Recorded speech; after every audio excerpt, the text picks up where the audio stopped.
Welcome to The Explainer. I am absolutely thrilled to have you here today because we're about to dive into a monumental shift in how we build, secure, and really just think about modern factory floors. If you've spent literally any time around legacy automation, well, you know the struggle intimately. You've dealt with the messy, incredibly complex legacy wiring that completely dictates exactly how and where your machines can operate.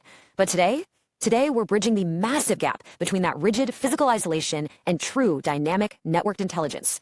We're talking about the absolutely critical shift to invisible, networked safety logic in modern collaborative robotic cells. Specifically, we're going to look at how we deploy safe torque off, or STO, over CIP safety protocols. It's a total game changer.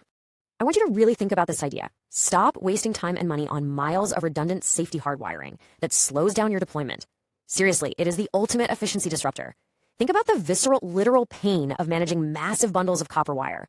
We've all been there, right? Tracing a single fault in that kind of environment is basically like finding a needle in a giant haystack of copper spaghetti.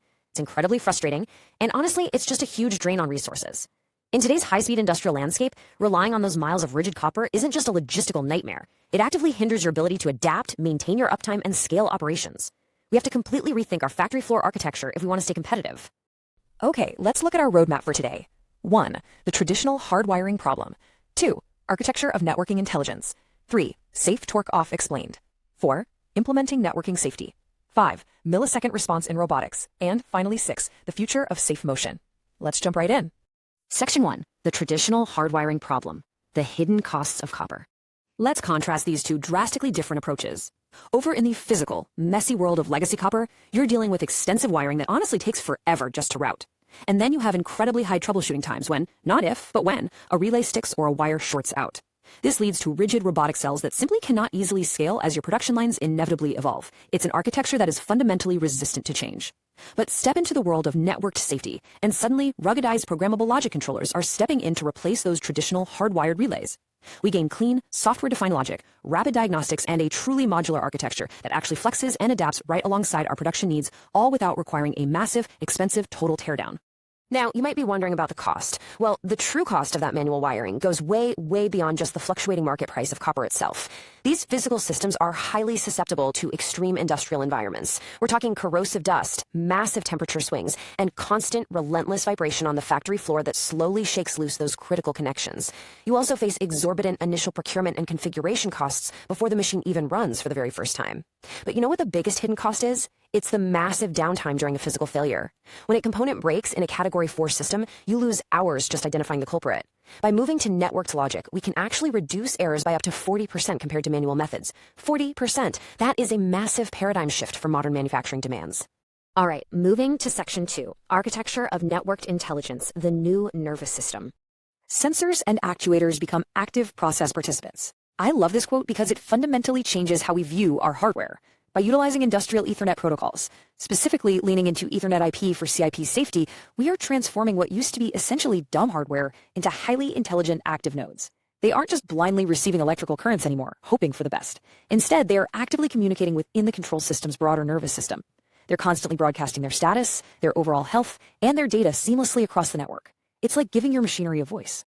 And having that voice creates truly seamless integration. The absolute true value of a control system is unlocked when we can merge device-level distributed I/O all the way up the chain to manufacturing execution systems, enterprise resource planning systems, and right into the cloud. This vertical and horizontal integration, that is the very backbone of Automation 4.0. It allows for incredibly rich real-time monitoring and predictive analytics, and here's the best part. You get all of this without requiring you to completely change out your existing network stations. Your safety architecture literally becomes an integrated, highly valuable part of your overall business intelligence. Section 3. Safe torque off explained. Electronic safety. Now, let's break down this specific, absolutely crucial definition. Safe torque off, commonly known as STO, is a fail-safe, fully electronic function. Basically, it disables the drive pulses and immobilizes the power supply going directly to the motor. The result? The drive is rendered reliably torque-free, meaning it absolutely mathematically cannot generate any rotational force. And here is why this is completely revolutionary. It achieves the safe state completely electronically, without any electromechanical wear and tear. Feedback to a higher level control or the bulky, annoying integration of a physical main contactor, those are no longer required to safeguard your human operators. The software handles the safety. And the advantages of STO directly solve the exact problem of those rigid robotic cells we talked about earlier. By eliminating those bulky electromechanical contactors, we drastically shrink the physical control cabinet space required. We completely eliminate physical wear and tear on our safety components, essentially making them maintenance-free for their life cycle. But honestly, perhaps the most incredible advantage is this. The drive remains connected to the line supply, even when the safety function actually responds and trips. This means you maintain full network diagnostics during a safety shutdown. You're maximizing your uptime because you immediately know exactly what triggered the stop, and you don't have to power cycle the entire system and sit around waiting for a lengthy reinitialization just to get back up and running. Section 4. Implementing networked safety, the black channel. So, how do we actually pull this off? Well, let's talk about the black channel concept. Whether you're implementing STO over CIP safety or utilizing ProfiSafe, the principle is brilliant. Safety-related data and standard everyday automation data are transmitted over the exact same physical bus line simultaneously. The standard Ethernet protocol essentially acts as this black channel. It just blindly carries the data from point A to point B without needing to understand what's inside the payload. The real magic happens up in the specific safety application layer above it. That upper layer takes the highly critical safety data, securely packs it alongside the standard data, and transmits it flawlessly. 0 additional separate physical hardware lines are required for the safety circuit. It all rides on the same highway. Now, I know what you're probably thinking. If we're running literal life-saving safety data over a standard shared network, we need ironclad, undeniable proof that the data hasn't been corrupted, delayed, or misrouted by a noisy network. And you're right. The software utilizes incredibly strict fail-safe measures to guarantee this integrity. First, it uses sequential numbering of the safety telegrams, so absolutely nothing is lost or processed out of order. Then, it uses strict time monitoring and acknowledgements, so if data is delayed in transit, the system catches it instantly. It also requires distinct password identification between the specific transmitter and receiver nodes. And finally, it utilizes an additional highly complex mathematical cyclic redundancy check, or CRC, to guarantee absolute uncompromising data integrity. It is virtually bulletproof. I really want to emphasize the high stakes here. Transmitting STO commands over the black channel via SIP safety isn't just highly convenient for your engineering team, it mathematically and legally meets the absolute strictest safety integrity levels worldwide. Because of those rigorous multi-layered software fail-safes we just discussed, this architecture is perfectly suitable for applications requiring up to SIL 3 and Category 4 compliance. It provides the exact uncompromising reliability that is mandatory for modern collaborative robots, the ones designed to operate safely right alongside human workers on the factory floor every single day. Section 5. Millisecond response in robotics. High-speed output. Networked PLCs doing safety don't just maintain the status quo, they actively enhance your industrial throughput. We are dealing with safety scan cycles happening in tiny fractions of a millisecond. By mapping our safety I/O directly into the logic rather than using manual, clunky physical relays, overall error reduction improves by up to 40%. Furthermore, these network systems maintain strict IEC 6068 vibration resistance.